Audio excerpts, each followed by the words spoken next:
Okay, guys. As far as practice for today, which it'll be kind of a walkthrough. Q Lake, he won't be here. He's feeling sick, but hopefully it's just a quick little bug. BY, we're going to be smart with his knee. Emmanuel Forbes will be limited with his shoulder. Everybody else will be good to go. Coach, looking back on the last game, how much have you looked at you might have wanted to run the ball more, and how that's going to be an advantage all the way through? You're talking about against the Bears? Yeah. Oh, yeah, absolutely. And I thought, hey, better late than never, right? So, I think our guys did a good job executing. We were at our best when we had to be. There was a lot of things that we can learn from, and we'll have to be on the screws and be sharper throughout, starting with myself, if we expect to do what we want to do.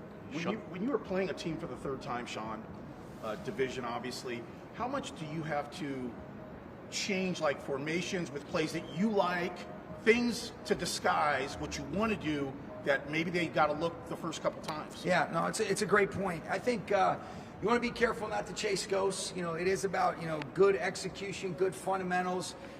They're a great team, and they're great in all three phases. We'd like to think when we're humming and we're at our best, we're pretty good too. And so you are aware of those things, but you don't want to do it at the detriment of allowing guys to be able to go execute and play the way that they're capable of. And we've been in this situation a couple times where, in the 21 season, we played the Niners in the NFC Championship, and then we played Seattle actually a third time in the COVID year. So it's been similar where we've played two playoff teams, or two divisional teams in the playoffs, but it's going to be a great opportunity for us. We're excited. Sean, you look at the Week 11 game, that was Matthew Stafford's lowest yardage output.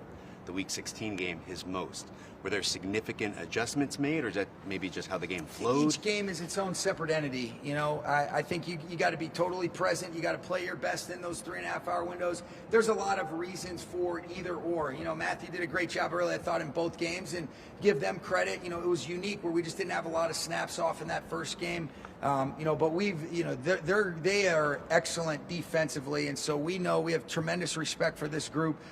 We know what it's going to take, and those games, you use them as inventory, like what Gerard was just asking, but every single play and every single game is its unique own entity, and we got to be able to handle that accordingly. Matthew talked about having some difficulty just adjusting protections at the line of scrimmage because of the noise in Chicago. Seattle's another tough environment. Do you make any adjustments in that regard going into this game? Yeah, without diving too much into the tactical stuff, I think part of what I was kind of alluding to the other day is how many layers are you putting on top of, it's one thing to have the play call, and I think there were some instances where, not some, there was definitely some instances where, you could be better in terms of the clarity for our players to be able to go play and execute. And so it's going to be an outstanding atmosphere and environment, but we can't afford to have some of those things, and that's where, we as coaches have to make sure, all right, are we providing the opportunity for our guys to go play fast, free, and physical, but also, not just run wasted plays, because they do such a great job. So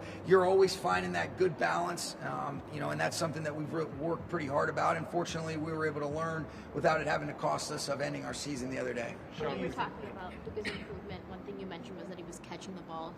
Yarb said that he was looking the ball in and not just running with it. How have you seen him work on that improvement? Well, I think the first thing is the accountability. I've heard him talk to you guys about one of the areas of focus and concentration. He's had all the success the first couple of years, but consistently catching the football. Hey, what's the job of a receiver, especially in the pass game? Get open and catch the football. And he's always had great natural hands. Sometimes those guys that have the most natural hands can take it for granted, where you look to catch transition before you look it in all the way. My dad used to tell me stories about Jerry Rice. His dad was a bricklayer, and he's dropping his brother's dropping bricks down, and if he dropped it, he'd drop it on his brother's head. So he would always look that ball in, try to read the writing on the ball, was the way that he would try to really be able to kind of have that heightened focus and concentration. But you'll hear Yarb say it all the time. You catch the ball with your eyes.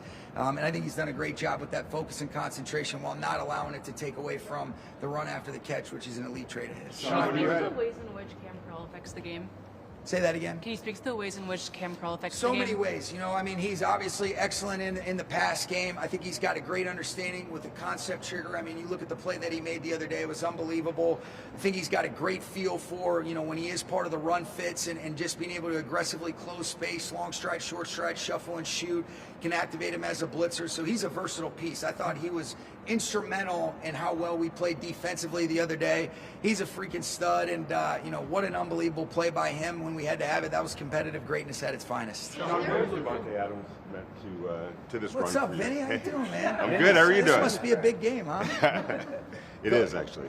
How much has Devante meant to this He's run? meant so much, Vinny, and he's done so many different things that, obviously the stats and what he's done in the red zone, but just the production. And I've mentioned this before, there's a lot of stuff that doesn't go down on the stats that moves our offense forward with the amount of PIs, contact fouls that he's ended up, moving our offense forward, but that doesn't necessarily always go down on the stat sheet. He elicits attention that opens other things up, but also he's a phenomenal leader. I mean, he's got so much wisdom. He's willing to share and pour into guys. I think he's added a swag and just an overall charisma and presence, and he's been huge for us. Sean, what are the details that matter the most in a game like this? Obviously, every game is details, but a game like this. Yeah, I think it's just playing each snap.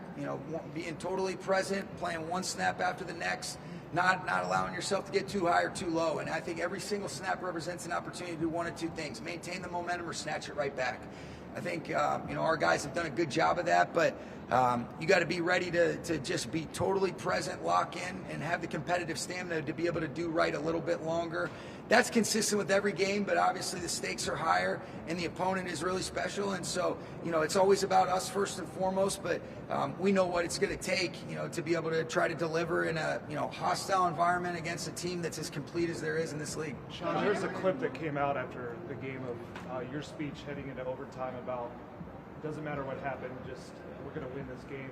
I know that's the job, but it seems easier said than done after a play like Caleb had just made. So where did you learn how to really reset that way towards the messages out there? Yeah, it's I don't know that I think I've seen great examples. My dad's the best leader that I've ever seen, and I think the most important thing is you trust your gut and you immediately address it right away. I didn't, that was a play where you're like, what the hell just happened?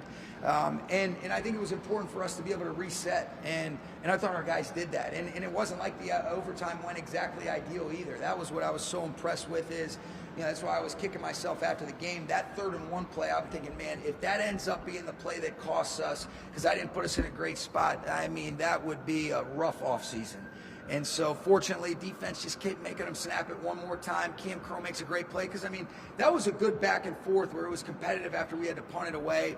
And then once we got that ball back after the pick for Cam, I thought the offense did a nice job being able to get themselves in field goal position. But as it relates to that, sometimes you just have a feel of, all right, hey, where are we at? What's the most important thing? And let's do the next right thing. And our guys did that. I don't think it had anything to do with the speech, but, Dave Ragone showed me that this morning. It was cold as shit. I could barely scream right there. It was so damn cold right there. And out on top of that, I was going to ask you, Nate, what Nate said, how much of this team and what they've been tested throughout the season with Stafford's back injury and obviously the 5 losses played into that moment and coming back and staying calm? I think what's been reflected is that we've been, strengthened through our scars. I think you look at it, and you guys have asked me about it. There was a handful of games that we had, or a few games that we had, where you maintain a lead, and then they come back, and then you're not able to kind of make the plays that are necessary to be able to finish it. Well, that hasn't been the narrative in each of our first 2 playoff games, and so don't know exactly how this game's going to unfold, but I do think our guys have become more resilient. I think there's a resolve. I think there's a mental toughness and a fortitude that's necessary, and I've been really proud of those guys because it is about how you finish. You can't win the game until the 4th quarter, and last week's instance until overtime, and so I love this group. I think they've used these scars the right way. A couple more guys. Hands up for you in terms of Stafford in games, specifically in Seattle, since he's been with you guys. The second part, unrelated, what went into the thinking of starting Roger McCreary over Forbes?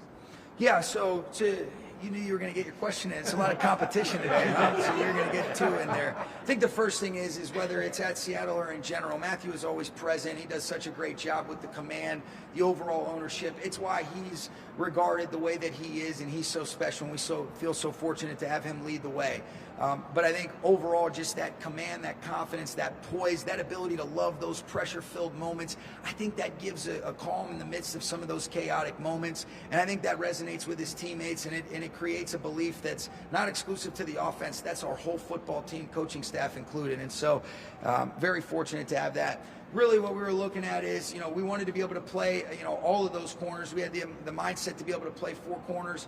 Forbes got his shoulder early on in the game. There were some different things that we liked that Roger provided. I thought he did a really good job in some instances against Carolina. And so Aubrey has a good feel for being able to rotate those 4. Forbes got his shoulder. But I thought, Roger did a really nice job. Obviously, Jacoby was outstanding. And I thought D. Will had a really good game as well. So if that answers your question, that was kind of the thinking there. Balance coaching this week, a prolific offense versus prolific defense, the execution versus not making a mistake. Yeah, I think the first thing is we can't beat ourselves. Before we even try to attempt to do what we're capable of doing and what we want to try to do against a phenomenal defense, let's make sure we take care of our own house. We do the things that are necessary in terms of our overall operation and being able to handle some things that we didn't do as good a job of. And like I told you guys, that's a collective, but those are all things that we can fix, and we can't afford to make those same mistakes that we made last week if we expect to try to be able to advance against this outfit. And so, and then it's about, after the ball is snapped, let's strain, let's understand how good these guys are, and let's, do a great job of just fighting our ass off through the cycle of the snap, because that's what's going to be required. Sean, you guys get Mike and you get Stu. Sean, you're 2-0 in these NFC Conference championships in your career. You talked about execution, staying in the moment, staying present, not beating yourselves. You've also talked about luck and those 50-50 balls and things going your way. What have you learned from those past NFC Championship games to, make that luck fall in your favor in games like this, if it's even possible? Yeah, and what's your favorite memories from those past 2 Yeah, I would say this. I definitely don't know how to make luck go in my way. If you have an answer to that, let me know. I'd love to hear that. But I think what we've tried to do a really good job of, Michael, is really just controlling the things that we can control, having the wisdom and the perspective to let's lean into the things that give us the best opportunity to have successful outcomes. Let's spend our physical, emotional, and mental energy on the things that we can control and not waste our time on the things that we can't. Sometimes, it was like I was telling you guys, really fortunate the weather died down. Nevis is as calm as it gets, but, that was the football gods smiling on us for the 42-yarder to be able to end the game. My favorite memories are the shared experiences after you achieve a goal. There's a lot of moments within those games. Obviously, one that comes to mind in the NFC Championship a couple years ago, Aaron being able to force that, and then T. Howard makes the pick. But I thought, we go down 10 in that game, and the resolve and the ability to stay present. We had to come from behind. And guys, everybody had a hand in being able to get that done. But what I remember the most is the enjoyment of doing something special with people that you care about, and the relationships that are built in the midst of the journey. I think what you try to do a much better job of is enjoying the journey. I don't know that I always did that. Sometimes you look back and you're like, man, I really wish I would have taken that in and understood what a blessing it is to even be in these opportunities, lean into it, try to have the right vibe. But those are the things that you remember is, Whitworth and Matthew. I remember those guys hugging, and, I get in there and they drill and scratch my nose afterwards, and I couldn't have cared less, where normally, man, I'd be like, what the hell, man, you hit my nose. And so those are some things off the cuff that I remember. We'll wrap up with Stu. There was a moment post-game where you and Matthew both shared ownership in some of the challenging moments for the offense on Sunday immediately post-game. Just what do you appreciate about him offering that, and how does that help your guys' relationship as play caller and quarterback? I think any great leader that I've ever been around, and Matthew is a perfect illustration of that, there's extreme ownership and there's accountability. And I think you can always really be able to say, all right, first and foremost, let's look at what I can do to try to help, put ourselves in position to do my job to the best of my ability, and how that helps the collective. And that's where, I feel like, I'm not playing, but some of the decisions and situations and circumstances you're putting guys in, you can absolutely be better. I expect to be better. But that's what guys love about Matthew. I mean, you'll never see a guy, when you look at the way Matthew handles himself, that, isn't an excuse maker. I've heard it said before, I think excuses are tools of the incompetent. And Matthew is the furthest thing from that. He's got great ownership, and I think that's why people want to follow him, is because of the way that he handles, stays humble in the great moments, which he sure has had a handful of those. And then in the moments that we can be better, he owns it, and now we can move on, and he's a freaking stud. All right. Stafford. Thanks, guys. Thank you. Matthew, similar to what I just asked Sean about that post-game moment you guys had, kind of sharing that accountability with some of the tough moments the offense had on Sunday. Just on the other side of it, what do you appreciate about him, sharing that with you, and kind of like I said, how's that, help your guys' relationship is? Yeah, I think the coolest thing is just the honesty that we have with each other, whether things go the way we want them to or not. How can we fix them? How can we be better?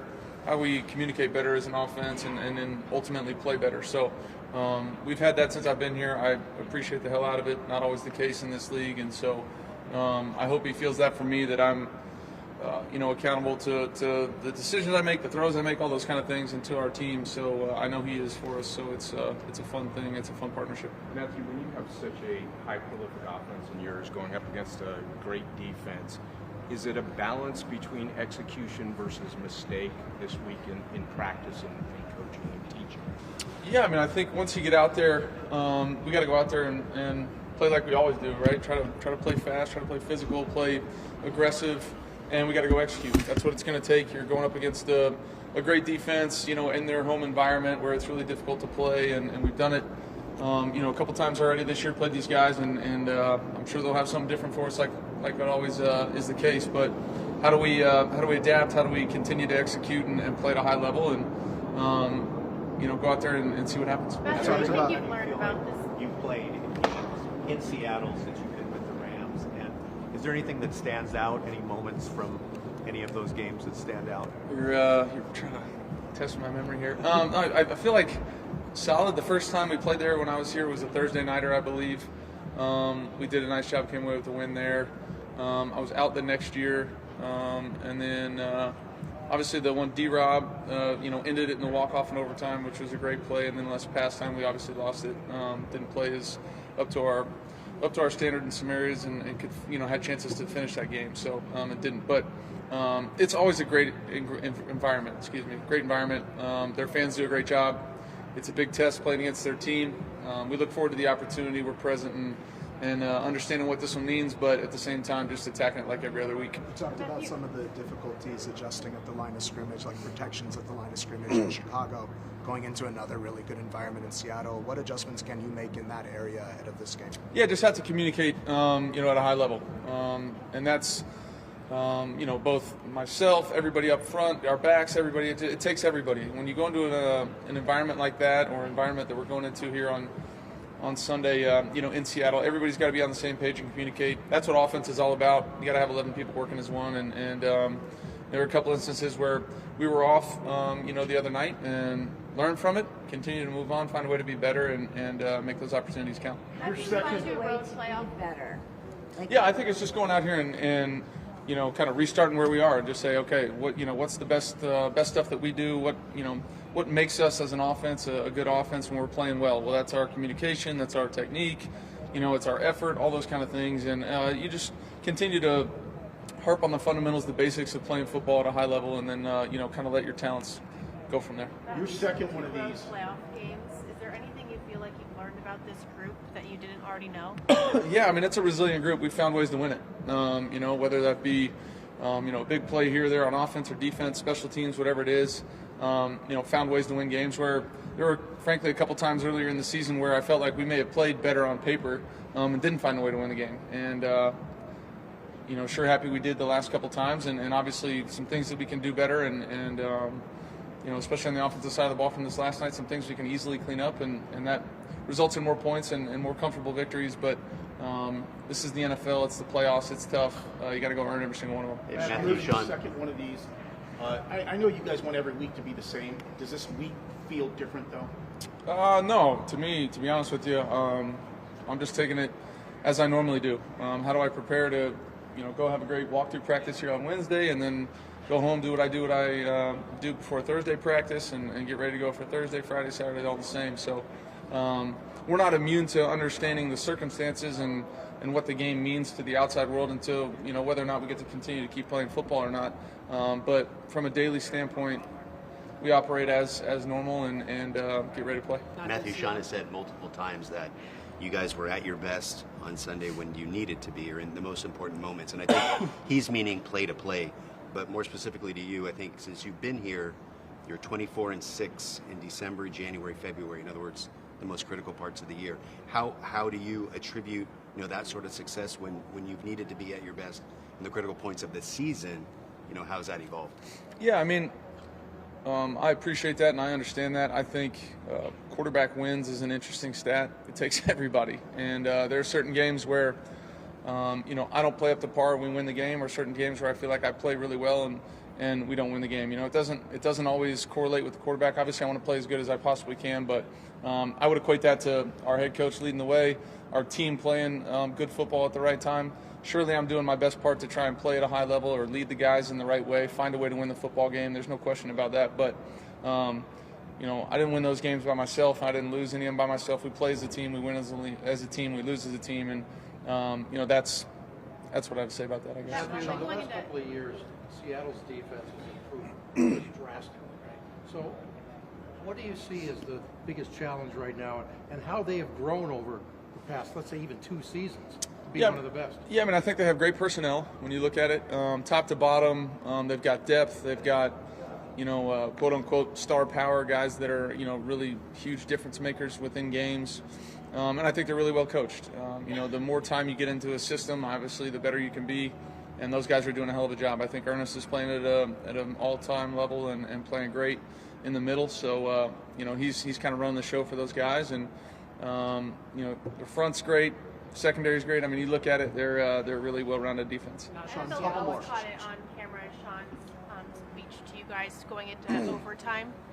In the moment, how did what he said impact you? Yeah, it was great. I missed just a little bit of that because I had to run out for the coin toss. I lost the end of it, but I got the gist of it at the beginning. And no, he's always been great at that kind of stuff, whether it be in that game, other games we've been a part of, maybe just the offense or the defense, just imposing, or just inciting some wisdom on us at the moment. Hey, let's just be where our feet are planted. Let's go out and play the rest of the game, whatever's left, and find a way to win the game. And he's a passionate leader, and you guys saw it there. Sean, Seattle likes to play a lot of lighter groupings, but Sean talked about how the versatility on that side of the ball makes it so that they can defend the run of the pass. Do you view their lighter groupings differently than you might view another teams? Yeah, a little bit. I think they're able to build a bunch of structures, both in the back end and the fronts, with quote unquote nickel defense out there, and they love to be in that. They stay in that, a decent amount of the time. So it is a little bit different in the fact that they feel like they can, create different front and coverage structure issues with their grouping. Where a lot of teams, if you're getting nickel defense, you're just getting, their nickel pass fronts or some of those things. So they do a nice job of changing stuff up. Yes. Sean talked about Kyron rallying the sideline ahead of the 2-minute drill in Carolina. What has stood out to you about his presence on the team this year and in the postseason? Yeah, he's a passionate guy. We all respect him for the work that he puts in, the way he plays the game, his attitude day in and day out. Obviously, it's a physical, tough position, and the way he comes to work every single day, we all appreciate that and respect that. So when he has words to say or shares what's on his mind or on his heart, we're always listening. So he's a great teammate. You guys just get to see small examples of that in some certain instances, but he's like that all the time. Matthew, what were your favorite memories of that NFC Championship game in San Francisco? You go down 10 and you rally them back, and then Aaron Donald makes the play for the pick six at the end. And is there anything you learned in that game that you can apply to some areas? Yeah, they all shake out different, but it was a great battle. Obviously division opponents, which was somewhat similar to this Sunday, but that's another great defense we faced that day. Fast, aggressive defense similar to the one that we're facing on Sunday. So. You got to go out there, still find a way to play aggressive, but also take what they're giving you, just like you do every single game. But that was a great memory. Hopefully make another good one on Sunday. Thank you. Sir. How you doing? Nice catch last game. Appreciate it. I've got to ask you, 4th NFC title game. 5th. 5th? Yes. Oh, okay. 5th NFC title game. Mm-hmm. No Super Bowl. Yeah. So thanks for the reminder. Not just another week, right? It's not.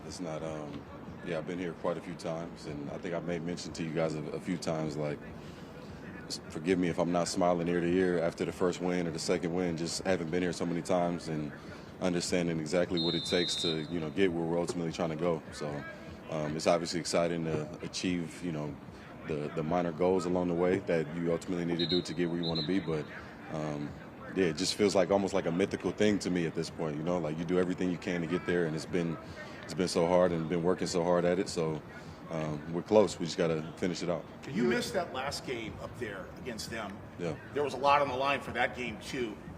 What do you remember about that game, being on the sideline, and how much did it hurt to not be able to play against them the last time?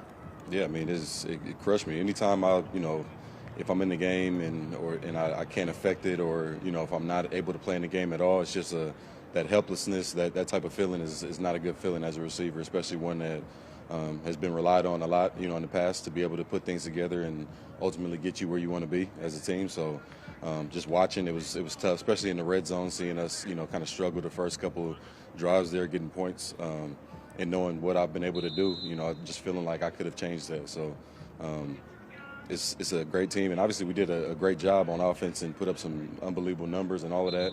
But just, my presence out there, I always feel like I can help in, whether it's making a play or just affecting coverage or whatever it is. So it's exciting to be able to get another crack at it. Devante, the NFL doesn't schedule teams to have 3 straight road games. It's really difficult to do that and get to the Super Bowl. Yeah. What's the physical challenge, emotional challenge right now, knowing as physically and emotionally demanding as it's been the past 2 weeks? I mean, that's just kind of been the story of our year. We've had, I don't think it's close as far as distance travel for us, compared to any other team in this league. So, correct me if I'm wrong, but we've been on the road and we've had to travel quite a bit. So, just basically everything that's happened to us this year has built us up for this point in our, in the season. So, the travel, whether it's having to be in more hotels than other people or, long travels, whatever it is, it's just created almost a tighter bond, and allowed us to kind of feel a little bit more like, the Baltimore deal, and then going out to London after that. We almost had a couple training camps, it feels like, throughout the season. So, I don't think I would have drawn it up that way, but it's worked out for us, and it's something that we, we found a way to just bond together and mend to a point where, we don't necessarily need to be at home in order to make it work. Being here before, but there was you also saw life on the other side of the NFL.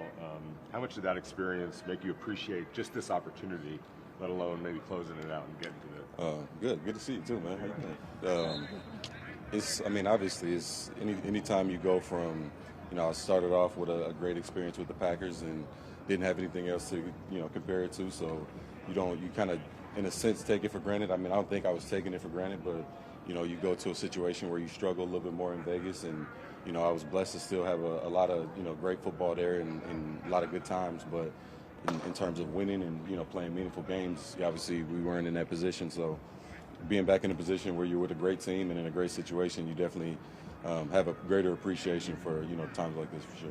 So the team is in the same boat as you in regards to just trying to make it to that first Super Bowl. How do you keep from pressing this week with so much at stake?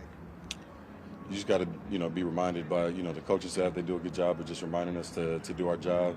I think back to some of the things that Aaron has told me over the years.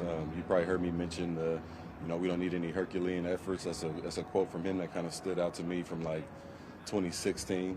Just thinking about, football is the most team sport that there is. So if you go out trying to be Superman every week, that's not necessarily what's needed in order to, complete the puzzle. So, for me, Matthew, whoever it is, it's just making sure we do our job, and if we take care of our 111th, then that should be enough of what we have in this on this team. Speaking of Matthew, he has a great record since he's been here in December, January, and February. What have you seen from him the last several weeks in these kind of big pressure type of games, moments that suggest why he has such a great record this time of year? Well, it's just part of his personality. I think I've mentioned it so many times to where I feel like I'm getting pretty repetitive about just how cool he is and calm and poised, and that's what it takes to win games over time. Any game, but let alone over the course of your career and over the course of being in LA, it takes that type of poise and just locked inness, and he's got that.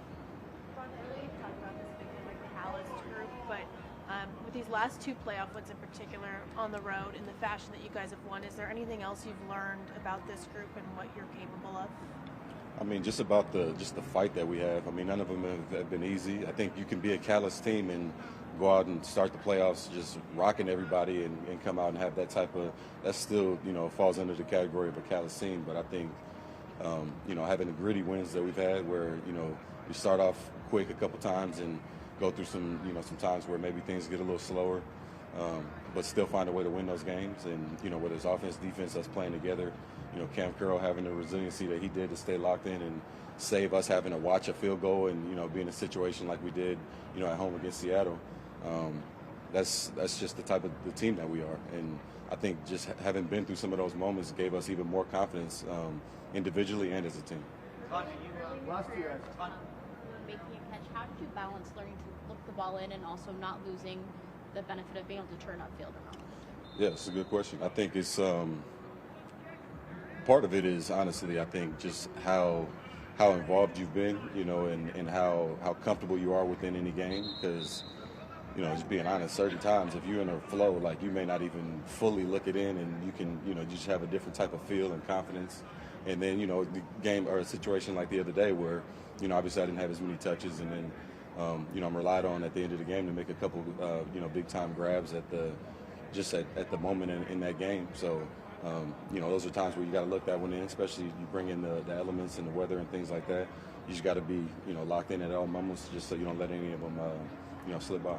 Davante, I was talking to Puka last week, and we were ranking the greatest receivers of all time. Putting number one, I think that shows his respect he has for you, and just, I guess, what he's learned from you this season. I know you've talked about a lot your relationship, but what is something you can share, like an anecdote between you guys that kind of defines your season together? I mean, it's just like it was truly the dream situation for me to come here and have somebody like him to work with. So, I mean, for him to say that, I'm not surprised that he said that, because that's just the type of dude that he is. He talks to me like that too, which is, you know, it's flattering, but it also makes me just want to pour more into him and, you know, the rest of the receivers. So it's just been an all-around blessing being around really this whole room, but obviously Puka in particular, having a dude that can come in and have the type of year that he has and still have the humility and to be as humble as what he is and continues to be. I mean, like I said, it's a dream to be on this team with this type of group, and blessed to have Puka as a young player in my room. Thanks, man. Thank you. Thank you.